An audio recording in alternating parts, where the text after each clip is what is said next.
യാതേ മാതാമഹീയം പുരമഥ ഭരതേ സാനുജേ ദേവഗത്യ കൈകേയ്യാ മന്ദരോക്ത്യാ രഘുവര വിഹതസ്തേഭിഷേകോ വിമാത്ര ആശ്വാസ്യാധോ സവിത്രൻ പിതരമനുനയേർമൈഥിലീ ലക്ഷ്മണാഭ്യാം രാജ്യം ത്യക്വാതിഖിന്നം ഗുഹപുരമഗമ ചിരവാസാജഡിത്വം.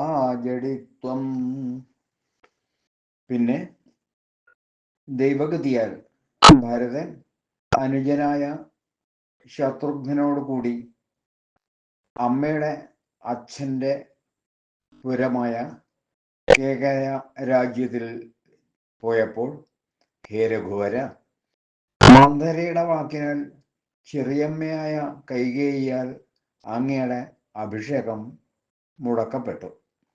അച്ഛനെയും അമ്മയെയും അനുനയ വാക്കുകളാൽ ആശ്വസിപ്പിച്ചിട്ട് ജാനകി ദേവിയോടും ലക്ഷ്മണനോടും കൂടി ജടയും മരവിരിയും ആർന്ന അങ്ങ് ദുഃഖാകുലമായ രാജ്യത്തെ ഉപേക്ഷിച്ച് ഗുഹന്റെ പുരമായ ശൃംഗിവേര പുരം പ്രാപിച്ചു.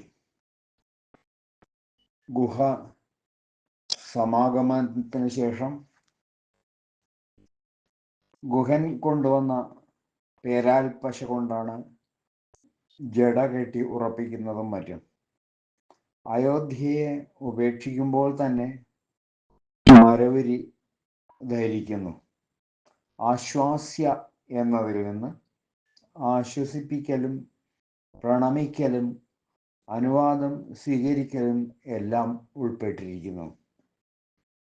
ഭഗവാൻ പിരിഞ്ഞു പോകുമ്പോൾ രാജ്യത്തിനുണ്ടായ അവസ്ഥയെ അതിഖിന്നം എന്ന പദത്തിൽ ഒതുക്കിയിരിക്കുന്നു. സർവത്ര ഗോവിന്ദനാമ സങ്കീർത്തനം, ഗോവിന്ദ ഗോവിന്ദ.